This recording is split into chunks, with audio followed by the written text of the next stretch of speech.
రాష్ట్రంలో ఉండే ప్రతి ఒక్క వ్యక్తికి భద్రత ఇవ్వాల్సిన బాధ్యత మనకుంది. దాని మీదనే మన పెన్షన్ కానీ ఏ కార్యక్రమం కానీ ఆలోచిస్తున్నాం.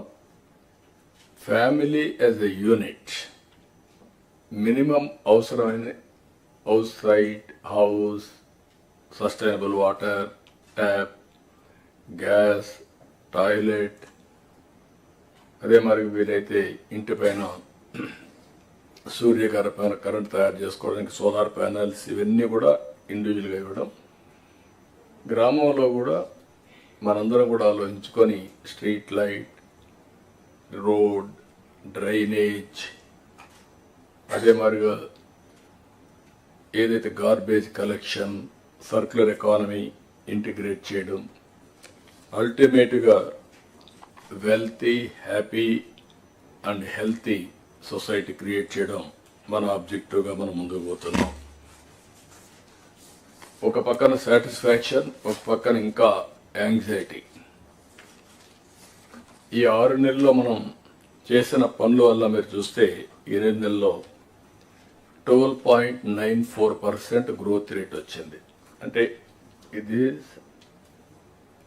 Advance estimates.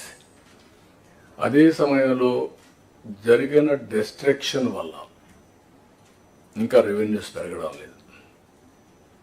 ఈరోజు కూడా నేను చూస్తే ఒక సంవత్సరం ఇండస్ట్రియల్ గ్రోత్ రేట్ చూస్తే అన్ని స్టేట్స్ కాస్తో కూస్తో పాజిటివ్గా ఉన్నాయి.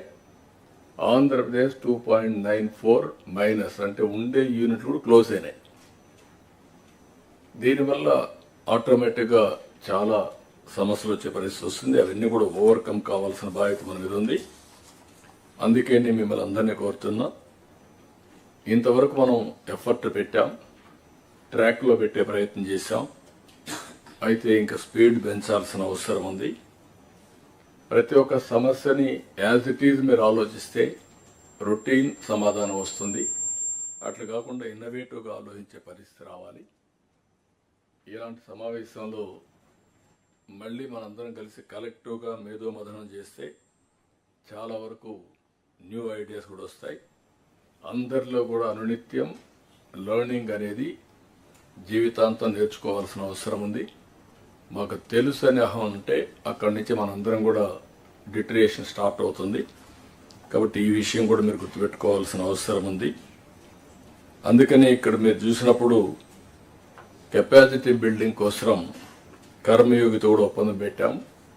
ట్రైనింగ్ కూడా మాడ్యూల్స్ తయారు చేశారు. మంత్రులు కానీ, సెక్రటరీస్ కానీ, మీ డిపార్ట్మెంట్ కానీ పర్ఫార్మెన్స్ అప్రైజల్ రావాలంటే, కరెక్ట్గా రావాలంటే డౌన్ బిలో ఉండే మెకానిజాన్ని మొత్తం మీ మెషినరీ అంతా కూడా గ్యారప్ చేయాల్సిన బాధ్యత ఉంది. దానికి కర్మయోగి ట్రైనింగ్ ఇన్స్టిట్యూట్ ఉపయోగపడుతుంది. మనం కూడా దాన్ని రీఎన్ఫోర్స్ చేయడానికి ఏమేం కావాలో చేస్తున్నాం. ఫైల్డ్ క్లియరెన్స్ పైన కూడా గవర్నమెంట్లో ఈరోజు ఆన్లైన్ ఫైల్స్ ఉన్నప్పుడు కొంతమంది వ్యక్తులు కానీ, సెక్రటరీలు కానీ ఇండెఫినెట్ టైం 1 year 6 months తీసుకునే పరిస్థితి వస్తున్నారు. 3 months అట్లా. అంత టైం మనం తీసుకుంటే ఏ విధంగా మీ నిర్ణయాలు సమర్థనీయం అనేది కూడా మనం ఆలోచించుకోవాల్సిన అవసరం ఉంది. ఇప్పుడు క్లారిటీ ఉంది. లాస్ట్ మైల్లో ఏ వ్యక్తి ఎన్ని రోజుల్లో ఫైల్ క్లియర్ చేశాడు కూడా క్లారిటీ వస్తుంది. ఎందుకు క్లియర్ చేయలేదు కూడా మీకు ఒక అవగాహన ఉంటుంది.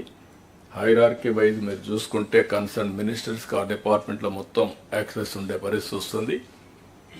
అదే సమయంలో కన్సర్న్ సెక్రటరీస్కి మీ డిపార్ట్మెంట్ అంతా ఉంటుంది.